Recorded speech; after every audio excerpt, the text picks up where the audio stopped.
कर्ज दे रखा था और जब भी गांव में फसल तैयार होती तो अनीता हवाले कर दो। अनीता मुझ पर दया करो, मेरा बच्चा। तभी अनीता की बहन पिंकी उस औरत की चोटी पकड़कर उसे, वरना तुझे और तेरे बच्चे को कुएं में फेंककर जान से मार देंगे। अनाज न होने की वजह से सभी गांव वालों के भूखे मरने की बड़ा आश्चर्य होता है। अरे ये गांव तो बहुत ही उसके बाद पल्लवी गांव वालों के पास जाकर उनसे बनाती है। साल भर हम लोग मेहनत करके अनाज उगाते हैं, भी नहीं है, हमारे बच्चे भूख से तड़प रहे हैं।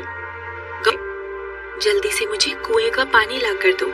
फिर एक अलग अलग रंगों के चांद बाहर निकल आते हैं। ये चांद की बोरियां बाहर गिरने लगती है।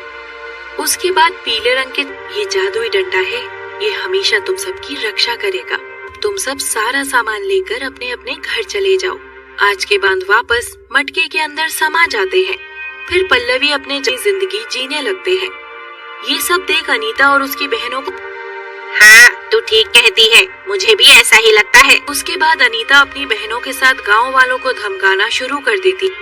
सुन अनीता, अब तू और तेरी बहन हमारा कुछ नहीं बिगाड़ सकती। क्या बात करती है? ठहर जा, अभी तेरे दांत तोड़कर तुझे मजा चखाती। तेरे होते हुए कोई भी इन गांव वालों का कुछ नहीं बिगाड़ सकता। चलो। अरे मर गई रे दीदी, मुझे बचाओ, ये डंडा तो बहुत ही खतरनाक। फिर वो जादुई डंडा अनीता और उसकी बहनों को मारते हुए गांव से दफन कर दूंगा। उसके बाद अनीता और उसकी बहनें, एक दिन ईना, मीना और डीका नाम की 3 बहनें जो 3 लड़कियां बैठकर रो रही हैं। आखिर ये तीनों इस खतरनाक जंगल में क्या तुम तीनों कौन हो और यहाँ बैठकर क्यों रो रही हो? ज्यादा पेट खाना देती है, हम तीनों अपनी जिंदगी से तंग आ गए हैं, हमारी मदद करेंगे, चलो हमारे साथ। उसके बाद सभी नागिन उन चीजें बनाने का हुनर सिखाती है। हाँ, आज हम ढकी जादुई मणि को बाहर निकालकर एक पत्थर पर रख देती है, खाने लगती है। उस दिन से तीनों बहनें खेत का काम खत्म होने के बाद तीनों जादुई खाना बनाना सीख गई हो। अब से तुम्हें खेतों में काम करने जादुई कढ़ाई के साथ साथ कुछ सोने के सिक्के भी दे देती है। उसने एक ढाबा खोलने का फैसला किया है। ये क्या बकवास, तुम इसकी फिक्र मत करो, हमने पैसों का इंतजाम कर लिया है। यह सुनकर उनकी सौतेली माँ मीनाक्षी को बहुत गुस्सा उठाकर तीनों बहनों को मारने के लिए आगे बढ़ती है, लेकिन वह इनके ऊपर डाल देती है। ये तुम तीनों ने क्या? देख तीनों बहनें बहुत खुश होती है। उसके बाद सोने के सिक्के बेचने से धीरे धीरे उनका ढाबा चल पड़ता है और तीनों बहनें खूब घर छोड़ा है। तब से मेरे खाने के लाले पड़ गए हैं। मैं भूखी मरी नींद में सो रही थी, तभी मीनाक्षी चुपके से उनके कमरे में दाखिल हो जाती है और अगले ही पल तीनों बहनें बेहोश होकर गिर जाती है। तभी मीनाक्षी को मारने के बाद इस तिजोरी की मालकिन मैं बन जाऊंगी। तीनों की लाश को लेकर नदी में फेंक दूंगी। इस तरह तीनों की बात को समझ पाती एक नागिन उसे अपनी पूंछ में जकड़ लेती है, मीनाक्षी पर हमला कर देती है। देखते ही देखते तीनों बहनों के जीवन में कोई परेशानी नहीं आती और वह तीनों ढाबा बच्चे के साथ रहती थी। कुछ महीनों पहले शांति के पति का देह। फिर एक दिन शांति चंपा नाम की परी के यहाँ काम मांगने जाती। करके आप मुझे अपने यहाँ कोई काम दे दीजिए, मैं आपको बिल्कुल शिकायत। बुरी शक्ल देखकर अपना दिन बिताएगा, इसलिए मैं तुझे काम पर नहीं रख। और उसे वहाँ से भगा देती है। उसके बाद शांति और भी शांति परी को कहीं काम नहीं मिलता और अपनी बुरी किस्मत पर अफसोस लगती है। बारिश का मौसम आ गया है और मेरा झोपड़ा बहुत कर सकूं। फिर एक शाम बहुत तेज तूफान के साथ चारों बेचारी शांति किसी तरह अपने बच्चे को लेकर पानी से बचती हुई, कम से कम सर छुपाने के लिए मेरे पास एक झोपड़ा तो था, लेकिन अब इस भी अपने बच्चे के साथ सड़कों पर भटकने लगती है। सड़क से आते जाती दिखाई देती है। शांति दौड़ती हुई रानी परी के सामने पहुंचे। दया करके आप मेरे रहने का इंतजाम कर दीजिए ताकि वो शांति परी को ताना मारते हुए कहती है, देख की बात है, इसके अलावा मैं तेरी और कोई मदद नहीं कर सकती। चल मेरा। दूसरी तरफ बारिश में भीगने की वजह से शांति का बच्चा बुरी तरह है। डॉक्टरनी जल्दी से मेरे बच्चे को देखिए, इसे डॉक्टरनी जी मेरे पास इस वक्त फूटे कौड़े भी। अस्पताल है, कोई बनिए की दुकान नहीं जहाँ तू उधारी का सौदा करने। शांति परी अपने बच्चे को लेकर वहाँ से चली जाती है। उसके बाद शांति बच्चे को एक बेहतर जीवन नहीं दे सकती, इससे अच्छा होगा कि मरने लगे।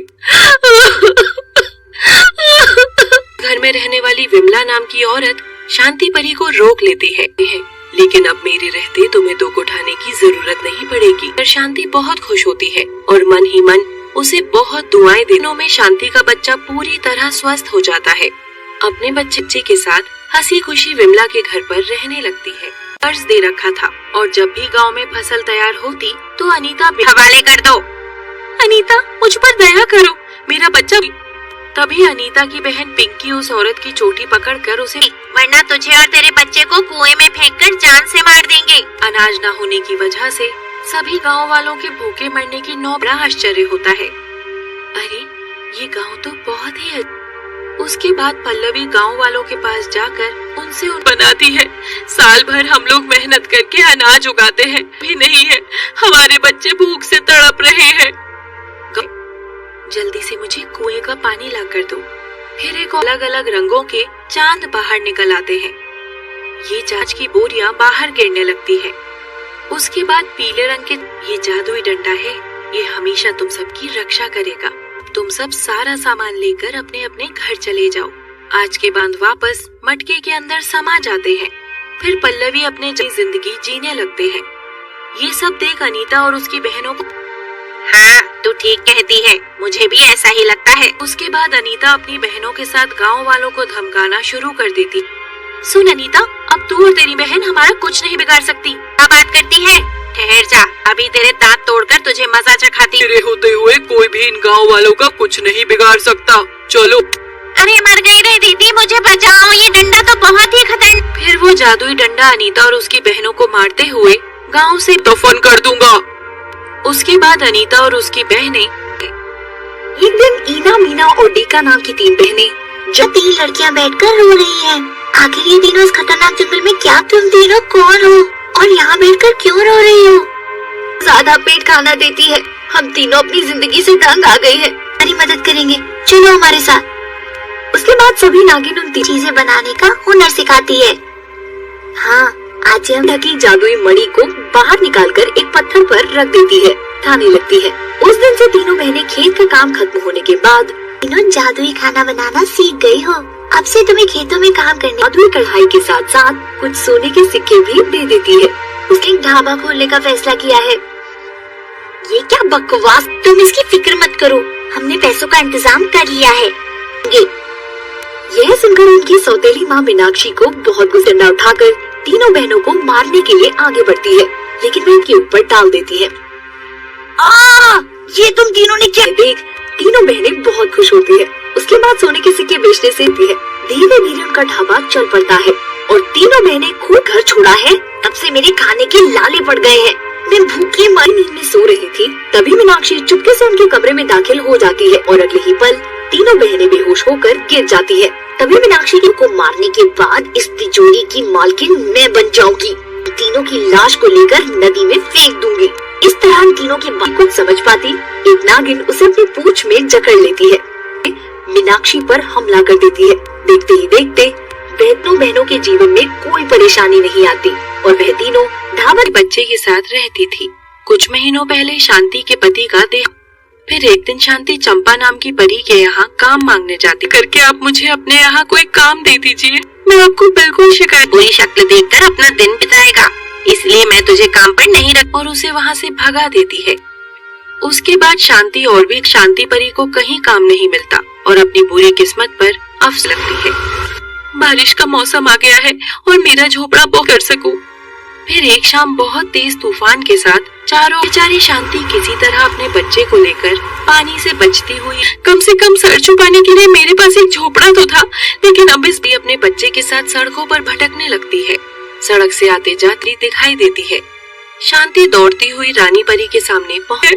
दया करके आप मेरे रहने का इंतजाम कर दीजिए ताकि वो शांति परी को ताना मारते हुए कहती है, देख की बात है, इसके अलावा मैं तेरी और कोई मदद नहीं कर सकती। चल मेरा। दूसरी तरफ बारिश में भीगने की वजह से शांति का बच्चा बुरी तरह है।